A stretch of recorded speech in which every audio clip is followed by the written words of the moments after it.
গভীর রাত্রে হযরত ফাতিমা রাদিয়াল্লাহু তাআলা আনহা ইন্তেকাল করলেন।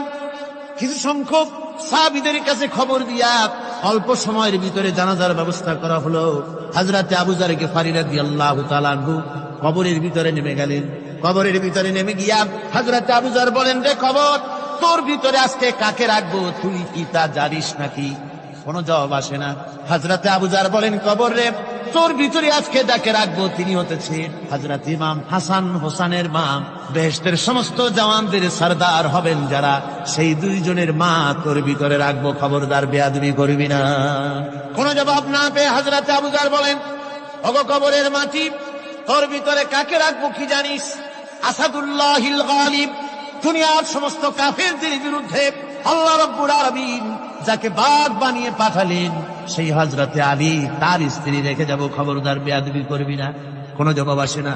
হযরতে আবু যর বলেন, কবরের মাটি, তোর ভিতরে যাকে রাখবো তিনি হলেন খাতুনে জান্নাত, বেহেশতের সমস্ত মহিলাদের সরদারিনী হবেন যে ফাতেমা, তারে রেখে যাব, তোর ভিতরে খবরদার কোনো বেয়াদবি করবি না। আবার হযরত আবু যর বলেন, কবরের মাটি, তোর ভিতরে কারে রাখবো কি জানিস? তোর ভিতরে আজকে যাকে রেখে যেতেছি তিনি হলেন আখেরি জামানার পয়গম্বর বিশ্বনবী জনাবে মুহাম্মদ রাসূলুল্লাহ সাল্লাল্লাহু আলাইহি ওয়াসাল্লামের কলিজার টুকরা মা ফাতেমাকে তোর ভিতরে রাখবো, খবরদার কবরের মাটি বেয়াদবি করবি না। কিতাবে এসেছে হযরত আবু যরকে বাড়ি শুনতে পেলেন, আওয়াজ এলো, কে যেন বলতেছে, রে আবু যর, আমি ফাতেমা কি চিনি না, হাসান হোসেনের মা কি চিনি না, আলীর স্ত্রী চিনি না, রাসূলের মেয়ে মা ফাতেমা কি চিনি না। আমল যদি ভালো হয় আমার ভিতরে, আমল ভালো নিয়ে যে আসবে শান্তিতে থাকবে, আর আমল যদি খারাপ হয় আমার ভিতরে, তার অবস্থা চূড়ান্ত হয়ে যাবে। আমার ভাইরা, আমার বন্ধুগণ, আমলের উপরে ভিত্তি করে কিয়ামতের দিন নাজাত হবে। আমল যদি খারাপ হয়ে যায়, কিয়ামতের দিন কেউ তাকে বাঁচাতে পারবে না। এই জন্য কিয়ামতের ময়দানে, হাসরের দিনে আল্লাহর হাবিব জনাবে মুহাম্মদ রাসূলুল্লাহ সাল্লাল্লাহু আলাইহি ওয়াসাল্লাম সিজদায় পড়ে কাঁদতে থাকবেন। আল্লাহ রাব্বুল আলামিন বলেন, হাবিব রে, আপনি কাঁদেন কেন? আজকে তো আপনার কাঁদার দিন না। আমি আপনাকে মাকামে মাহমুদ দান করেছি, আমি আপনাকে কাউসার দান করেছি। আপনার আজকে সম্মানের দিন, মর্যাদার দিন, কাঁদেন কেন? আল্লাহর হাবিব বলবেন, রব্বুল আলামিন, মাকামে মাহমুদ পেয়েছি, কাউসার পেয়েছি, কান্দি এই জন্য আমি দেখতে পাচ্ছি আবার সামনে দিয়া ফেরেশতারা আমার উম্মতগুলি জাহান্নামের দিকে নিয়ে যায়। আল্লাহ রাব্বুল আলামিন বলবেন, ওগো আমার হাবিব, আমি আপনাকে ক্ষমতা দিলাম, আপনার জান্নাতি উম্মতগুলি আপনি বেছে নেন। আল্লাহর হাবিব তার জান্নাতের উম্মতগুলি বাঁচতে থাকবেন। হযরত আয়েশা বলেন, ইয়া রাসূলুল্লাহ, কিয়ামতের ময়দানে লক্ষ কোটি কোটি মানুষের ভিতরে আপনার জান্নাতি উম্মত আপনি চিনবেন কি করে? হুজুর বলেন, আয়েশা, কোন একটি ঘোড়ার কপাল যদি থাকে সাদা, এই সাদা কপালওয়ালা ঘোড়াটা যদি অসংখ্য ঘোড়ার ভিতরে যদি হারিয়ে যায়, তাহলে সাদা কপালওয়ালা ঘোড়ার মালিক তার ঘোড়াকে পাবে কিনা বলো? হযরত আয়েশা বলেন, হুজুর, অনায়াসে পাবে। আল্লাহ রাব্বুল আলামিনের হাবিব বলেন, আয়েশা রে, কিয়ামতের ময়দানে আমার যে উম্মতেরা নামাজি ছিল, দিনদার ছিল, পরেজগার ছিল, দুনিয়ার বুকে ঈমান নিয়ে যারা চলাফেরা করেছে, আমার দিন কায়েমের, আল্লাহর দ্বীনের জন্য যারা কাজ করেছে, ওদের চেহারা নূর চমকাতে থাকবে, ঈমানের নূর কিয়ামতের দিন চমকাতে থাকবে। সেই ঈমানের নূর দেখে দেখে আমি আমার জান্নাতি উম্মতগুলি আমি বেছে নেব। হযরত ফাতিমা রাদিয়াল্লাহু তাআলা আনহাকে রাসূলুল্লাহ সাল্লাল্লাহু আলাইহি ওয়াসাল্লাম অত্যন্ত ভালোবাসতেন, মহব্বত করতেন তার স্ত্রীদেরকেও। তার স্ত্রীরাও রাসূল করিম সাল্লাল্লাহু আলাইহি ওয়াসাল্লামকে ভালোবাসতেন প্রাণ উজাড় করে দিয়ে। নবীজি বলেছেন, কন্যার পিতাদেরকে গালি দিও না।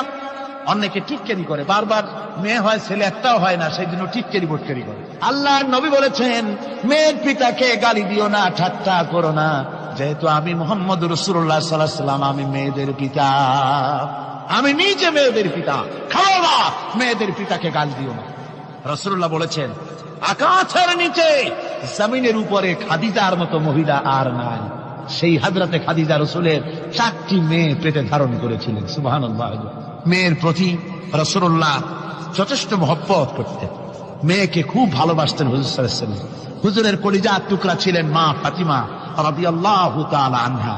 হুজুর যখন কোথাও যেতেন সকলের শেষে দেখা করতেন ফাতেমার সঙ্গে, আর বিদেশ থেকে সফর করে এসে সকলের আগে দেখা করতেন ফাতেমার সঙ্গে। সুবহানাল্লাহ। রাসূলুল্লাহ আরো বলেছেন, তোমরা যখন বাজারে যাবে বা ব্যবসা করতে যাবে বা বিদেশে যাবে, আসার সময় যে সব হাদিয়া নিয়ে আসো। আমরা যখন বাইরে যাই, বাজারে যাই, কিছু হাদিয়া আনি না? জামা, কাপড়, চকলেট ইত্যাদি আমরা আনে থাকি। রাসূলুল্লাহ বলেছেন, হাদিয়াগুলি তোমরা যারা বিদেশে যাও, বাজারে যাও, হাদিয়া আনবে, আর এনে ঘরের মধ্যে ঢুকে তা শুরু করবে মেয়েকে দিয়ে। প্রথমে দেবে মেয়েকে। সুবহানাল্লাহ। মেয়ের মর্যাদা ইসলামে সব চাইতে বেশি। কোন যুগে? যে যুগে মেয়ে হলে পরেই মাটির নিচে ঘেরে রাখতো, আছাড় মেরে মেরে ফেলে দিত।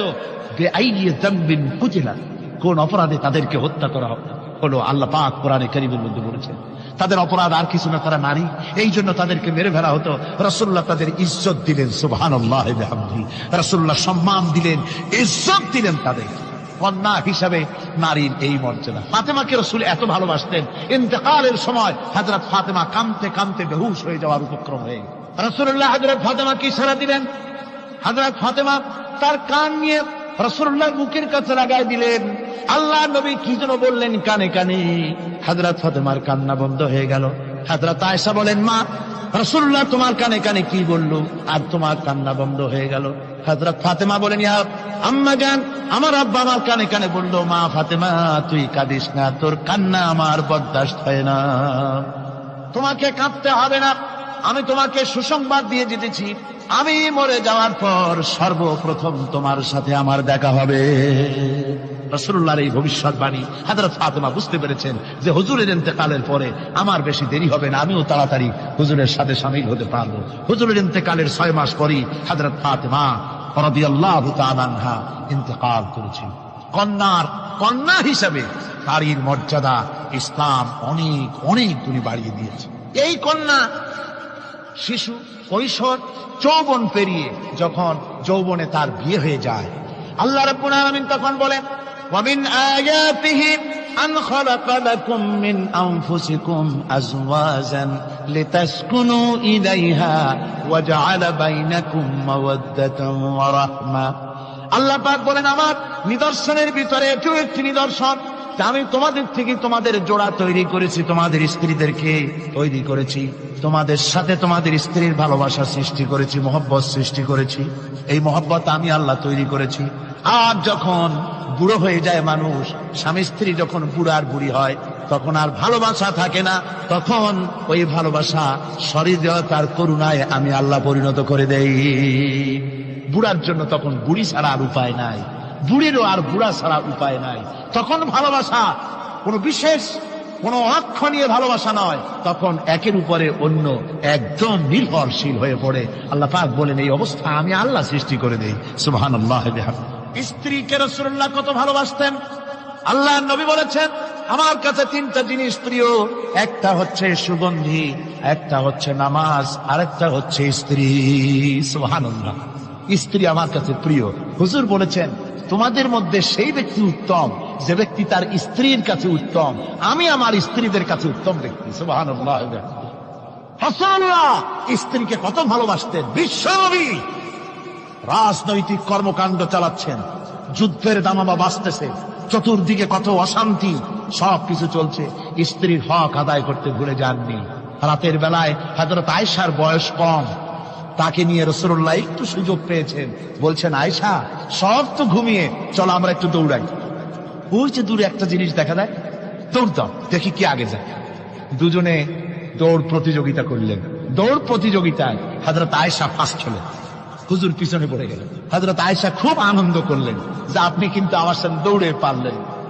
পরবর্তী কিছু কাল যাওয়ার পর হযরত আয়েশা বলেন, হুজুর আজকে আবার বললেন যে চলো আয়েশা একটু দৌড়াই। হযরত আয়েশা বলছেন যে সেদিনের তুলনায় আমার শরীর একটু, আমি মুটিয়ে গেছি, শরীরটি স্থূল হয়েছে, আমি আজকে দৌড়ালাম কিন্তু পারলাম না। রাসূল আগে চলে গেলেন, আমি হাঁপাতে হাঁপাতে যখন হুজুরের কাছে চলে গেছি, হুজুর তখন মুস্কি হেসে আমাকে বললেন, আয়েশা ওই সেই দিনের জবাব আজকে দিয়া দিলাম। সুবহানাল্লাহ বিহামদিহি, সুবহানাল্লাহ বিহামদিহি। বিশ্ব নবী কত বড় আদর্শ বিশ্ব মানবতার জন্য।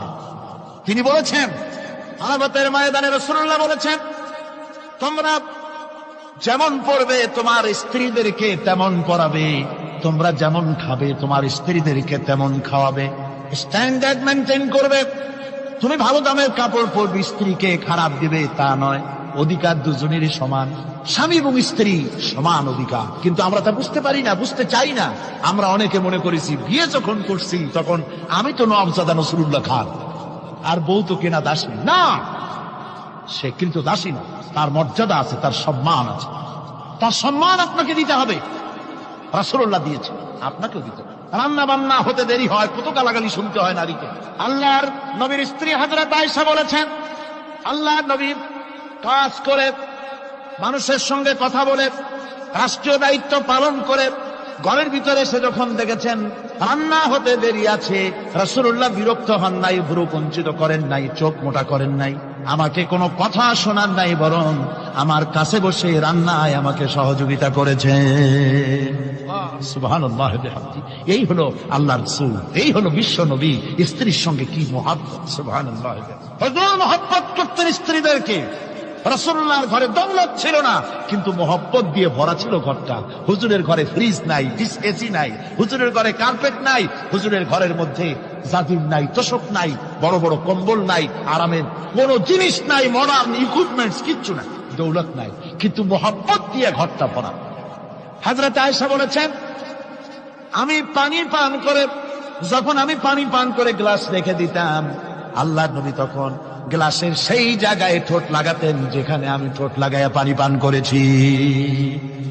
আমি গোশত চিবোতাম, রাসূলুল্লাহ আমার হাত থেকে গোশত টুকরা নিয়া সেই জায়গায় চিবোতেন যেখানে আমি চিবোয়েছি। সুবহান